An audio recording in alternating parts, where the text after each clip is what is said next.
നമസ്കാരം, മലയാളി വാർത്തയിലേക്ക് സ്വാഗതം. വീണ്ടും നെറുകെട്ട കളികളുമായി പാകിസ്ഥാൻ ഇറങ്ങിയപ്പോൾ അതിനെ കപ്പലോടുകൂടി തന്നെ മുക്കിയിരിക്കുകയാണ് ഇന്ത്യ ഇപ്പോൾ ഇന്ന് പറയാതിരിക്കാൻ സാധിക്കില്ല.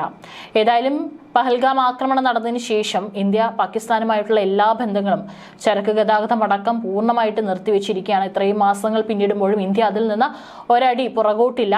ആ ഒരു സാഹചര്യത്തിലാണ് ഇപ്പോൾ പാകിസ്ഥാൻ മറ്റൊരു രാജ്യത്തെ കൂടി കൂട്ടുപിടിച്ച് അല്ലെങ്കിൽ മറ്റൊരു രാജ്യത്തിന്റെ സഹായത്തോടു കൂടി ഇന്ത്യയിലേക്ക് ചില സാധനങ്ങൾ കയറ്റുമതി ചെയ്യുകയും ഇന്ത്യ അത് പിടിച്ചെടുക്കുകയും ചെയ്തിരിക്കുന്നത്. ഇപ്പോൾ മോദി പറഞ്ഞതുപോലെ രക്തവും വെള്ളവും ഒരുമിച്ചൊഴുകേണ്ട എന്നതുപോലെ തന്നെയാണ് ചരക്ക് നീക്കവും തീവ്രവാദവും ഒരുമിച്ച് പോവില്ല.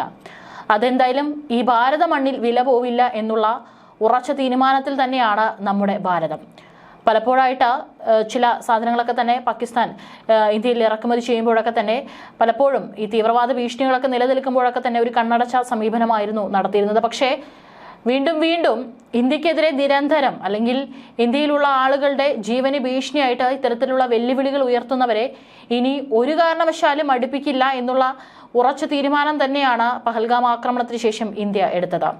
അതുതന്നെയാണ് കഴിഞ്ഞ ദിവസം ചെങ്കോട്ടയിൽ നരേന്ദ്രമോദി രാജ്യത്തെ അഭിസംബോധന ചെയ്ത് സംസാരിച്ചപ്പോൾ പറഞ്ഞതും ഇത് തന്നെയാണ്.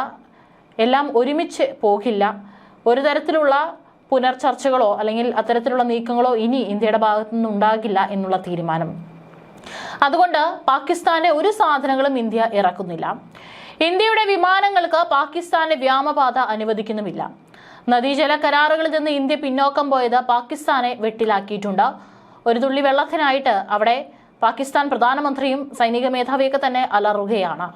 പക്ഷേ അപ്പോഴും അത് ബാധിക്കുന്നത് അവിടുത്തെ സാധാരണക്കാരായിട്ടുള്ള ആളുകളെയാണ്. പക്ഷേ അവരുടെ ജീവനും അല്ലെങ്കിൽ അവരുടെ സംരക്ഷണത്തിനല്ല പ്രാധാന്യം നൽകുന്നത്.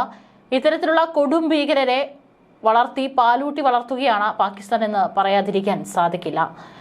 ഇതിന് പിന്നാലെയാണ് പാകിസ്ഥാൻ മറ്റൊരു തന്ത്രം ഇപ്പോൾ മെനയുന്നത്. പക്ഷേ അതും ഇന്ത്യ തുടക്കത്തിൽ തന്നെ പൊളിച്ചിരിക്കുകയാണ്. ഇന്ത്യയുമായി കോടികളുടെ വ്യാപാര ബന്ധമുള്ള രാജ്യമായിരുന്നു പാകിസ്ഥാൻ. പാകിസ്ഥാന്റെ ചരക്കുകൾ ഇപ്പോൾ ഇന്ത്യ സ്വീകരിക്കുന്നില്ല. അതുകൊണ്ട് തന്നെ കോടികളുടെ നഷ്ടമാണ് പാകിസ്ഥാന് സംഭവിച്ചുകൊണ്ടിരിക്കുന്നത്.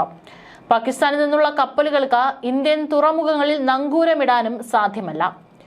ചരക്കുകൾ വിതരണം ചെയ്യാൻ മറ്റു വിപണികൾ തേടുകയാണ് അതുകൊണ്ട് പാകിസ്ഥാൻ. ഇതിനിടെയാണ് രഹസ്യ നീക്കം ഇന്ത്യയുടെ ശ്രദ്ധയിൽപ്പെട്ടത്. ചരക്കിന്റെ ഉത്ഭവം തെറ്റായി പ്രഖ്യാപിച്ചുകൊണ്ട് ചില നിയന്ത്രണങ്ങൾ മറികടക്കാനാണ് ഇപ്പോൾ പാകിസ്ഥാൻ ശ്രമിച്ചിരിക്കുന്നത്. മൂന്നാം രാജ്യങ്ങളിലൂടെ പാകിസ്ഥാൻ ഇന്ത്യയിലേക്ക് എത്തിക്കുകയാണ് ഓരോ ചരക്കുകളും. UAE വഴിയാണ് ഇപ്പോൾ പല പാകിസ്ഥാൻ ചരക്കുകളും ഇന്ത്യയിലേക്ക് എത്തിയത്. UAEയിൽ എത്തിച്ച ശേഷം മറ്റു കമ്പനികളുടെ മറവിൽ ഇന്ത്യയിലേക്ക് അയക്കുകയാണ് പാകിസ്ഥാൻ ചരക്കുകൾ.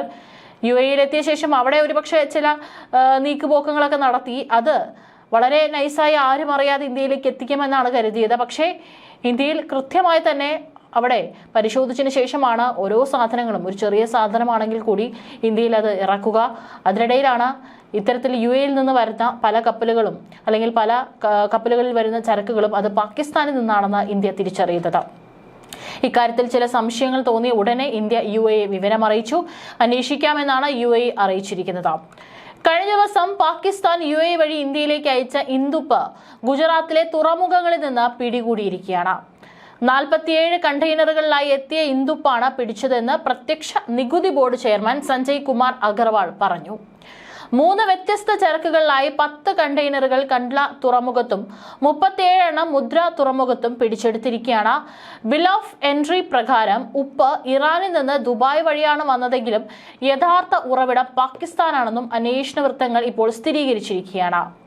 ഏകദേശം 1311 ടൺ ഇന്ദുപ്പാണ് ഇത്തരത്തിൽ UAEയിൽ നിന്നാണെന്ന് തെറ്റിദ്ധരിപ്പിച്ചുകൊണ്ട് പാകിസ്ഥാൻ ഇന്ത്യൻ തുറമുഖത്തേക്ക് അടുപ്പിക്കാൻ ശ്രമിച്ചത്. 1.6 കോടിയുടെ ചരക്കുകളാണ് പാകിസ്ഥാനിൽ നിന്ന് UAE വഴി എത്തിയത്. ചരക്ക് യഥാർത്ഥത്തിൽ പാകിസ്ഥാനിൽ നിന്നുള്ളതാണെങ്കിലും മിഡിൽ ഈസ്റ്റേൺ രാജ്യങ്ങളിൽ നിന്നാണ് വന്നതെന്ന് രേഖകൾ തെറ്റായി പ്രസ്താവിച്ചുകൊണ്ടാണ് ഇന്ത്യൻ തീരത്തേക്ക് ഇത് എത്തിയിരിക്കുന്നത്. ഗുജറാത്ത് ആസ്ഥാനമായുള്ള 4 ഇറക്കുമതിക്കാർ ഇതിൽ ഉൾപ്പെടുന്നു.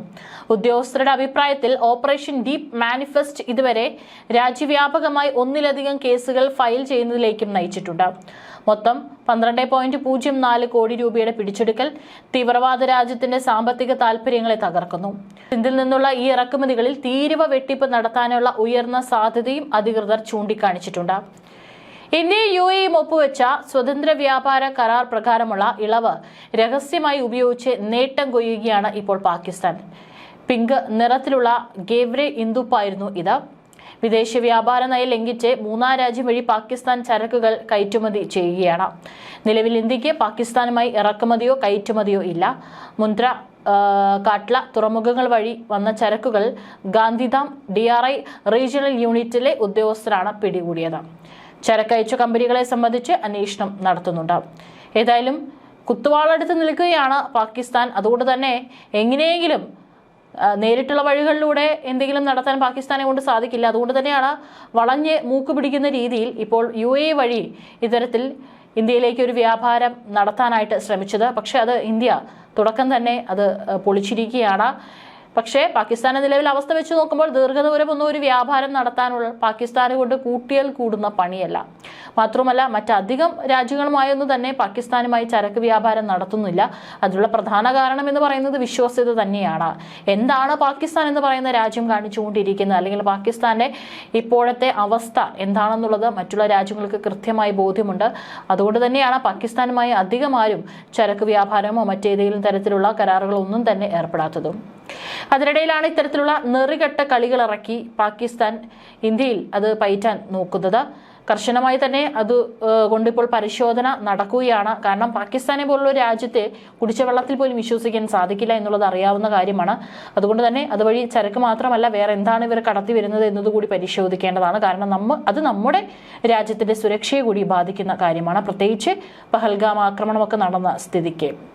ഏതായാലും ഇപ്പോൾ ഇത്തരത്തിൽ പാകിസ്ഥാനിൽ നിന്ന് അനധികൃതമായി എത്തിയിട്ടുള്ളത് ഇന്ദുപ്പാണ്, അതുപോലെ തന്നെ കല്ലുപ്പാണ്. പാകിസ്ഥാനിലെ ജലം ജില്ലയിലെ ഗേവ്ര ജില്ലയിൽ നിന്നാണ് ഇത് ഖനനം ചെയ്യുന്നത്. ഇത് മറ്റുപ്പുകളെ പോലെ കടലിൽ നിന്ന് ഉൽപ്പാദിപ്പിക്കുന്നതല്ല, പാറക്കെട്ടുകളിൽ നിന്ന് ഖനനം ചെയ്യുന്നതാണ്. സാധാരണ ഉപ്പിനേക്കാൾ നിറം കുറവാണ്. പിങ്ക് നിറത്തിലോ അല്ലെങ്കിൽ നേരിയ ചാരനിറത്തിലോ ഇത് കാണാം. ഹിമാലയൻ പിങ്ക് സാൾട്ടാണ് ഇക്കൂട്ടത്തിൽ പ്രചാരത്തിലുള്ളത്. ഇന്ദുപ്പിൽ അയഡിൻ കുറവാണ്. അതുപോലെ തന്നെ മറ്റ് പല ധാതുക്കളും ധാരാളമായി അടങ്ങിയിട്ടുണ്ട്. മഗ്നീഷ്യം, സിങ്ക്, പൊട്ടാസ്യം, കോപ്പർ, ഇരുമ്പ് തുടങ്ങിയവ അടങ്ങിയിരിക്കും. സാധാരണ ഉപ്പിന് പകരം ഇത് ഭക്ഷണത്തിൽ ഉപയോഗിക്കാം. മറ്റുപ്പുകളെ അപേക്ഷിച്ച് വ്യത്യസ്തമായ സ്വാദാണുള്ളത്. ദഹന പ്രശ്നങ്ങൾ, ശ്വാസകോശ സംബന്ധമായ അസുഖങ്ങൾ, തൊണ്ടവേദന എന്നിവയ്ക്കും ഇത് ഔഷധമായി ഉപയോഗിക്കാറുണ്ട്. ചർമ്മ സംരക്ഷണ ഉൽപ്പന്നങ്ങളിലും ഉപയോഗിക്കാറുണ്ട്. റോഡുകളിലെ മഞ്ഞ് നീക്കം ചെയ്യാനും രാസവസ്തുക്കളിലെ നിർമ്മാണത്തിനൊക്കെ തന്നെ ഇത് ഉപയോഗിക്കും. അത്തരത്തിലുള്ള ഇന്ദുപ്പാണ്, അത് പാകിസ്ഥാനിൽ ഖനനം ചെയ്തെടുക്കുന്ന ഇന്ദുപ്പാണ് ഇത്തരത്തിൽ അനധികൃതമായിട്ട് ഇന്ത്യയിലേക്ക് കയറ്റാൻ ശ്രമിച്ചത്. ഇന്ത്യ അത് പിടിക്കുകയും ചെയ്തിരിക്കുന്നത്. പഹൽഗാം ഭീകരാക്രമണത്തെ തുടർന്ന് മെയ് 2 മുതൽ പ്രാബല്യത്തിൽ വരുന്ന തരത്തിൽ പാകിസ്ഥാനിൽ നിന്നുള്ള വസ്തുക്കളുടെ നേരിട്ടോ അല്ലാതെയോ ഇറക്കുമതിക്കോ ഗതാഗതത്തിനോ ഇന്ത്യ സമഗ്രമായിട്ടുള്ള നിരോധനമായിരുന്നു ഏർപ്പെടുത്തിയിരുന്നത്. ഈ വർഷം ആദ്യം വ്യത്യസ്ത ഓപ്പറേഷനുകളിൽ DRI പിടിച്ചെടുത്ത വസ്തുക്കളിൽ സ്വർണം, സിഗരറ്റുകൾ, പടക്കങ്ങൾ, വിദേശ മൃഗങ്ങൾ, വ്യാജ കറൻസി, മയക്കുമരുന്ന് എന്നിവയൊക്കെ തന്നെ ഉൾപ്പെടുന്നുണ്ട്. അതിന്റെ കൂട്ടത്തിലാണ് ഇപ്പോൾ ഇന്ദുപ്പും എത്തിയിരിക്കുന്നത്. ഓപ്പറേഷൻ സിന്ദൂറിന്റെ പശ്ചാത്തലത്തിൽ DRI ജാഗ്രത ശക്തമാക്കിയതായും സുരക്ഷ വർദ്ധിപ്പിച്ചതായും ധനമന്ത്രാലയം കഴിഞ്ഞ മാസം അറിയിച്ചിരുന്നു.